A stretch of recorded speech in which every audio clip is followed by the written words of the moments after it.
Syedaralun, Satreskrim Polres Klaten menindak ibu muda berinisial LN berusia 28 tahun di sebuah hotel di Jalan Jogja, Solo, Kecamatan Caper, Klaten, Jawa Tengah pada Selasa 10 Januari 2023 malam sekitar pukul 22 waktu Indonesia bagian Barat.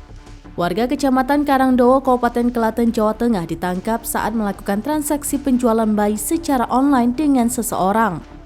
Bayi yang baru berusia 1 hari didapatkan LN dari orang tua asal Kapanewon Tepus, Kabupaten Gunung Kidul dengan berkedok ingin mengadopsi bayi tersebut.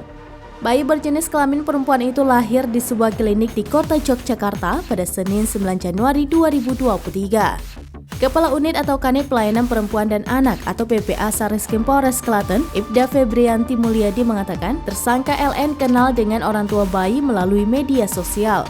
Orang tua bayi menulis di sebuah grup media sosial yang tulisannya mencari orang tua asuh yang mau merawat anak. Setelah itu tersangka dan ayah bayi saling komunikasi. Pada Senin 9 Januari 2023, ayah bayi tersebut memberikan kabar ke LN bahwa bayi yang dikandung istrinya sudah lahir. Tersangka meminta foto bayi tersebut ke ayah bayi dan foto yang diterima itu dikirimkan ke sebuah grup percakapan jual beli bayi yang dibuat tersangka. Ada yang menanyakan berapa harus ganti biaya, lalu dijawab tersangka 20 juta rupiah.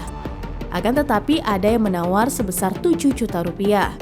Setelah itu tersangka meminta fotokopi KTP, KK, dan surat pernyataan adopsi yang ditandatangani oleh kedua orang tua bayi itu. Ia mengatakan orang tua bayi itu rela anaknya diadopsi karena saat ini masih memiliki bayi berusia 11 bulan sehingga merasa tak kuat merawat dua bayi dalam waktu bersamaan. Terungkapnya kasus penjualan bayi itu, lanjut Ibda Febrianti, bermula pada Selasa 10 Januari 2023 sekitar pukul 21 waktu Indonesia bagian Barat. Pihaknya melaksanakan patroli cipta kondisi menyasar kawasan perhotelan. Patroli cipta kondisi itu disebut didasari oleh surat perintah Kapolres Klaten. Kemudian pihaknya melakukan pengecekan identitas dan didapati data pribadi perempuan berinisial LN itu tidak sama dengan data ibu bayi yang ada bersamanya.